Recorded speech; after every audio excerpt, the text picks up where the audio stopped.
కావేరి గారు, మూర్తి గారు చెప్పినట్టు వర్క్ అంతా చాలా స్పీడ్గానే జరుగుతోంది. ఇక యమజా మేడంకి ఎలాంటి కంప్లైంట్ రాదు.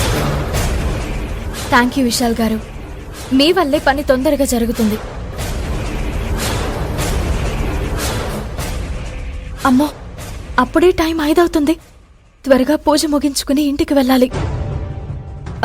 విశాల్ గారు, నేను బయలుదేరుతాను. మిగిలిన వరకు మీరు చూసుకోండి. అదేంటి కావేరి గారు, టైం 5 కదా అయింది, అప్పుడే వెళ్ళిపోతానంటారేంటి? దారిలో కొంచెం పనుంది, చూసుకుని వెళ్తాను. ఓ, షాపింగ్కి వెళ్తారా? నన్ను డ్రాప్ చేయమంటారా? వద్దండి, నేను వెళ్ళిపోతాను. పోనీ క్యాబ్ బుక్ చేయమంటారా? వద్దులేండి, నేను చూసుకుంటాను.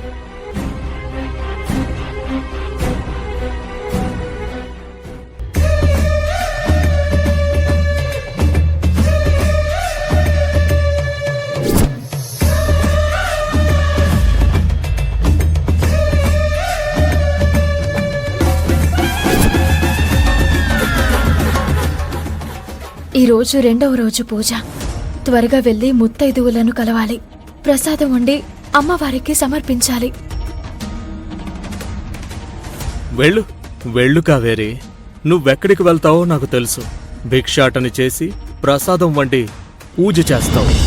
ఏ కుటుంబం కోసం నువ్వెంత ఆరాటపడుతున్నావో ఆ కుటుంబమే నీకు దూరమవుతుంది. తల్లి, 2వ రోజు పూజ కూడా ఏ ఆటంకం లేకుండా జరిగేలా చూడు. అర్జున్ బాబుని నా నుంచి దూరం చేయకు. ఇప్పటికే అర్జున్ నీ నుంచి దూరమైపోయాడు కావేరి, ఇక ఎప్పటికీ నీ వాడు కాలేడు.